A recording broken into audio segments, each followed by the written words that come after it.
And welcome back to Before the Bounce. Greg Anderson with my co-host Matty Knight.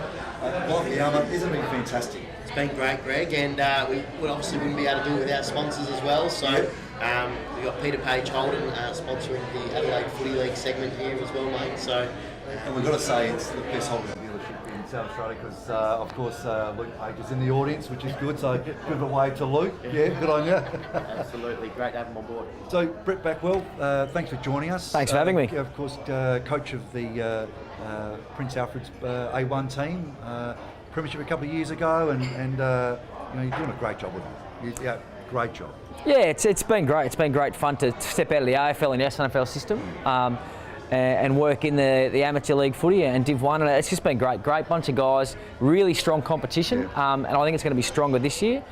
It's just good fun. Yeah. First year, you won your premiership with PAC. That's fantastic. Yeah, I heard you speak before about the best day of your life. And for me, it's the same. I played 20 years of football at all different levels, and to finally win a premiership as a coach it's an unbelievable feeling and something I'll never forget. And of course, when you got married as well. Yeah, that doesn't come close. I'll take the premiership. Is that right? You can tell Beck that. Yeah. Now, Brett, obviously, PAC this year. How do you go in amateur league with the salary cap restrictions that you have? How do you find that as a coach in terms of trying to recruit players? We've got a really strong philosophy around keeping our old scholars. So the club are very heavily invested in keeping the old scholars. It's hard to retain players. Being a successful club with a lot of depth and a lot of players, a lot of other clubs, not to mention any names like Glenunga, that come and steal our players and take them away, our seconds and our thirds, which makes it really hard to compete. So we need to be really good and do things better, supply better facilities, put better programs in place, make it a more enjoyable place to play football so that people actually want to come there. We don't have the money to spend. Are you playing a very sort of similar game to the SNFL as well? I mean, is it something that seems to... I guess my back. I want to coach. I want to be successful. I want to go to the AFL. So we'll play a very AFL orientated game. Remembering that it is amateur footy, and we're very part-time. So you need to dumb it right back down, but still keep the systems in place and try and educate guys to play the way you want. It's a great league, isn't it? I mean, Div 1, and I coached Div 1, 2 and 3. Yep. And all fantastic. But Div 1, I watched a lot of Div 1 over the last couple of years, and the standard's outstanding. I think each year it gets better, and I think the gap and the jump between 2 and 1 is getting bigger. I think it's going to be a really even competition this year. There's some great players and really strong football teams, and if you have a bad day, I think you're going to get beat. So you talk about some of the great players, Brett. Who are some of the bigger recruits coming into Div 1 footy this year and for PAC as well? Yeah, there's probably not any of the real big name recruits that have come back. A lot of the big name recruits possibly go and chase the money and go to other clubs, and there's guys playing in Div 4 and 5 and country footy where we get good quality people. Our philosophy at the club, and I know a lot of the Div 1 sides, is get quality people, get good characters, and the talent will take care of itself. There's some guys that have come, like we've got the 2 Pit boys back that are PAC old scholars that have come back from Glenelg and then spent time at Robe and come back to the footy club to play with their mates. So that's, I think, the avenue you've got to take. You've got to build successful cultural clubs. Interesting last week, Tea Tree Gully having a pretty tough start of the year, really. That was a belting from a side that, was right at the top last year.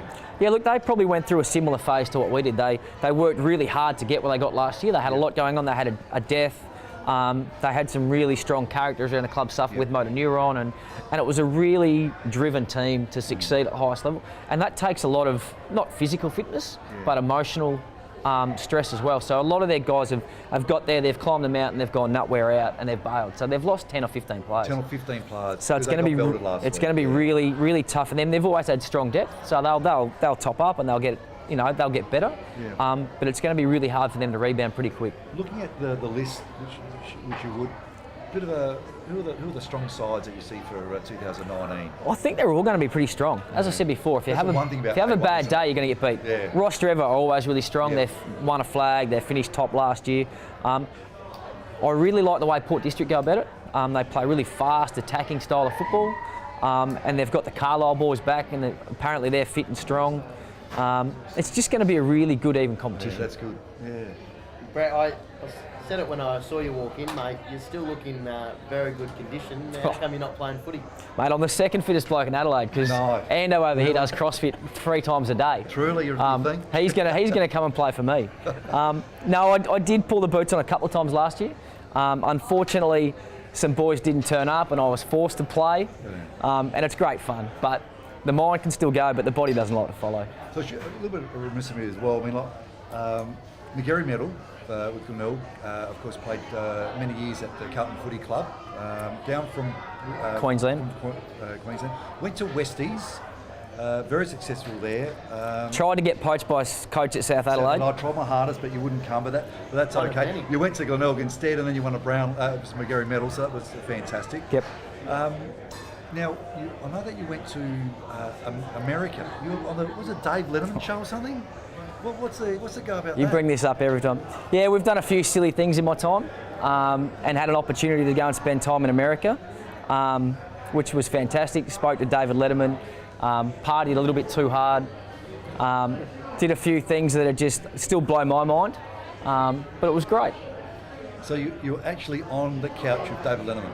Similar ilk to yourself. Yeah. You know, this goes out to 20, 30 million people every time it goes there, Yeah. I would have thought. But yeah, David Letterman, an amazing icon of not only American TV, but worldwide TV. So I got the opportunity to sit and speak with him and tell my story. And then they supplied some tickets to Yankees games and parties with Lenny Kravitz and New York Jets and Giants. And we had a good time. Yeah, fantastic, obviously, for Football Australia. Yep. For you to be the front man during the interview, and some of the footage was outstanding with you kicking goals at the MCG Noarlunga. and one at Noarlunga as well. That probably wasn't the best balance, having kicking a goal with 90,000 people, then a couple with. I think they saw a kangaroo jump through the back of the scrent. That would have been bloody exciting. Yeah, it is, and I love America. I've just had an opportunity actually to go back to America the end of last year and do a study tour. Went and spent time with the Olympic Village, the Navy SEALs, some of the colleges and some of the pro teams, all based around my coaching and developing my coaching style. So to open up those doors and continue to go back there has been fascinating and something that I really enjoy, and hopefully somewhere that takes me in the future. Absolutely, mate. So you spoke about, obviously a lot of clubs, a lot of the clubs are going to be and how competitive the A1 division is going to be. How are the PAC boys travelling? Are you going to go all right? Yeah, I mean, the start of every year, you're always fitter, stronger, faster, better. You've recruited well. I think we'll be all right. I'm quietly confident. We need to work on a few things. We played a really strong side in Ross River on the weekend, and they were fantastic. Big day for their club, unveiling their new facility out at Campbelltown Memorial Oval, which is just an amazing state-of-the-art facility. So they've done really well there. And I still think, I've watched the tape about 15 times. We controlled 70-80% of the game, made some really costly mistakes, and they hurt us. They made us pay. So we went down. But as I said, you have a bad day, you're going to get beat. And they're a very, very good football side. And as I said, the competition is going to be so even. It's going to be really enjoyable just to see how it pans out. And hopefully, come the point end of the year, we're around the mark and we can do some damage in the finals. You touched on it earlier. I know there was an article in regards to, I think it was in the Advertiser, about you wanting the next steps in the SNFL and the AFL. Have you got an opportunity to work closely with the Adelaide Football Club, which will be fantastic? Yeah, so I've been doing some development stuff with their SNFL top-up players over the summer, and again, it's learning another language. It's working with players, working within the AFL system, learning the way they go about it, and just developing my coaching philosophies and my styles, and learning from those guys. So to Heath Uni and his coaching staff, a huge thank you. But also a really good opportunity to learn and just spend time with other players. Yeah. And so that's something that in the near future you'd like to be part of, SNFL, or still staying also with the AFL sort of line? Yeah, look, I'm open. I just love to teach and help young people. Yeah. And the time you'd spend on coaching? I mean, Each week? Yeah, each week. I mean, are you... Too much, if you ask my family. Yeah, so you're reviewing it, you're watching... Yeah, so just a quick run through my week. Yeah. Play all day, basically all day Saturday. Sunday, we're fortunate enough now to have all the games videoed by the Adelaide Footy League, which is fantastic, so you get access to that. So Sunday, watch the game, go back and watch it again and cut stats. So basically I go through and enter every stat for the game. Then I'll go back through it and I'll enter all the video stats, and then I'll cut tape. Then I'll do individual reviews. Then I'll watch it again and pull out team reviews, line reviews, and then just go back and watch it just as I'm watching the basketball or something on TV to put myself to sleep at night. Then you go into the club and then you watch reviews with individual players, and it just never ends. So it's probably too much. I can see where I went wrong, let me tell you. But as I said, I want to go higher. So for me, it's more about my development rather than the players being selfish. Yeah. But it also helps them and helps us as a footy club. Yeah. Fantastic. Brett, thanks very much for coming on before Anytime. the bounce, and of course thanks to Peter Page Holden and I do need a new Holden. I'm about to give mine back. So Colorado. Oh, beautiful car. Nothing better. Sports cat. Nothing better. Luke, is that right? Spot on. And we'll be back shortly.